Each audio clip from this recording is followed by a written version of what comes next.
Jenny Slate Deposition Part 4. We're starting with pages 113 to 116. Group of people on June 4th, 2024. Yes. And it looks like the subject matter of this text exchange is something called the EPK. Can you tell me what an EPK is? It's EPK, let's hope I'm right, stands for, I want to say electronic press kit, but I might be wrong.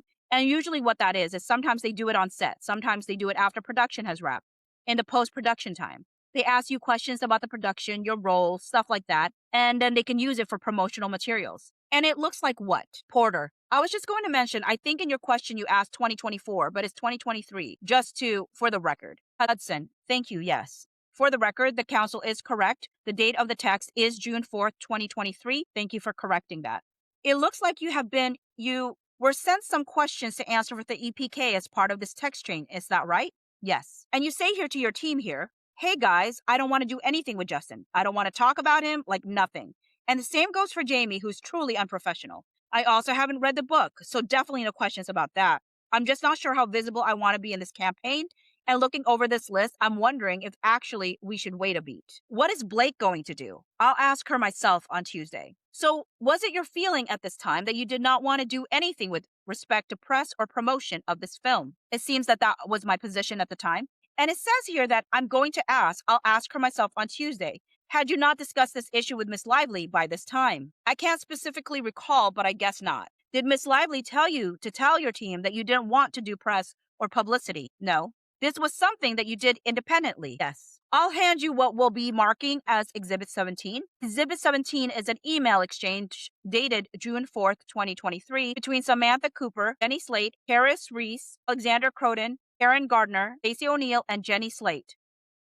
CAA team regarding Jenny Slate upcoming publicity schedule as of June 4th, 2023. Date stamp JS 520 through 522. Do you recognize this as an email exchange that you had with the people that I just described on June 4th, 2023, whereupon Exhibit 17 was marked for identification? Yes. And in the beginning email below from Paris Reese, there is a schedule of various publicity events. Do you see that? Yes. And in response to the schedule, you say, hi there. My concerns are only increasing about our director and producer, Jamie. I'd like to do the bare minimum here.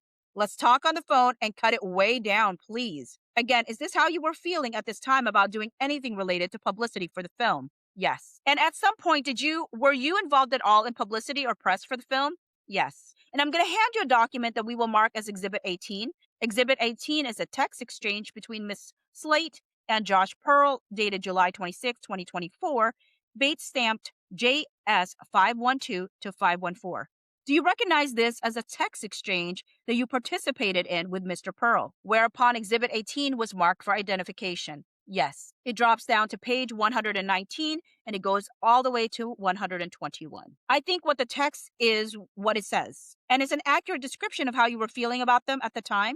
At this time, July 26th, yes. Now, you said that you did participate in some press and publicity for the film. Is the fact that Miss Lively's cut with Sony was the one that was being released? Strike that.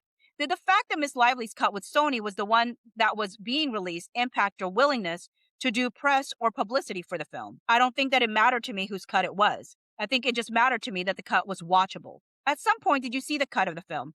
I never saw the full, completed movie. What made you decide to participate in press or publicity for the film at all? I didn't want to let my castmates down. I didn't want to be dramatic.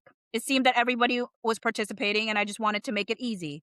Yeah. Did you do any publicity or promotion with Mr. Baldoni? No. Did you tell anyone that you would not do press or publicity with Mr. Baldoni specifically? I believe so. Beyond what you had told your team in 2023, let me just clarify. Did you consistently take the position that you would not do press or publicity with Mr. Baldoni from 2023 up through the time that you were doing publicity and promotion? Yes. And what did you do in terms of publicity and promotion for the film? What I recall is 2 content days and a press junket. And that also included a taped appearance for a morning TV show. And I went to the premiere and, the photo call there. And did you receive direction about how to talk about the film, talking points, things along those lines from anyone? I believe there were talking points from either Sony or, usually there are those. I'm not usually someone that reviews those and I don't remember reviewing them. Did you have your own views of how you were going to speak about the film? Nothing planned. Do you recall how you spoke about the film during those promotional activities? I recall wanting to avoid drama in the sort of social media sphere and wanting to support Blake's performance and and speaking to that. Okay, did you speak about the movie as a film of female empowerment? It's quite likely. I don't recall exactly. We leap down to pages 281 and go all the way to 284. Did Blake Lively ever tell you that any of the defendants questioned her about her sexual fantasies or sexual performance? Hudson, objection. Hudson, counsel, before we go into this, I would like to just invoke FRCP. I'm sorry. Schuster, I'll withdraw the question. Hudson, FRA 412. Schuster, I'll withdraw the question. Hudson, okay.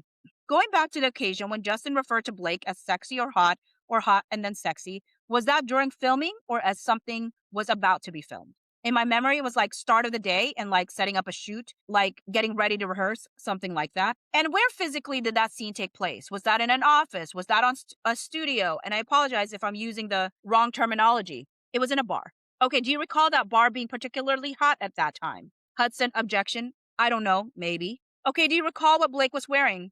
I remember that she was in her own clothes, not wardrobe. Do you recall if she was wearing a jacket? Yes, in my memory, it was like some sort of button up or something. And from what I remember, but maybe I'm wrong, that she had like a blazer that I think she said was Ryan's blazer. As best you can recall, what was the interaction between Blake and Justin as it relates to that comment? What I've already described. That fully describes your memory of that event. Porter, objection to form. Hudson, objection. I think so. What happened after Justin made that comment? Hudson, objection. In my memory, that was when I said that, as I described before, that the comments were kind of like range from being like irrelevant, doesn't matter when people think about what we look like in our clothes to, kind of disruptive, like distracting and not doing that anymore. I can't remember if Justin left, like between when he said the sexy hot stuff and then came back and then I said that, or I can't remember how many times he left. Maybe it was once, maybe twice. But then after I said that, in my memory, he left kind of, as I described before, kind of like huffed away and then came back and said the thing about the reason why he said the word hot was because it was hot in the bar. Did he ever apologize for that comment? No, not that I can remember. Who else was present at that time? Blake. There were lots of crew members, people around. Okay, do you know if the interaction was audio recorded? No. Do you know if there's a video recording of that interaction? No. During the course of this production, did you ever hear Blake Lively use the term sexy? Nothing comes to mind. Did you ever discuss sex or your sex life? Porter, objection to form. Hudson, objection. With Blake. With anybody in connection to this movie. Hudson, objection. Nothing more than what the text message shows about a joke I made about. That's all that's available to us for Jenny Slate. If the algorithm gave you this video first and you haven't seen part 1, feel free to choose the video that's in front of you right now. Thanks.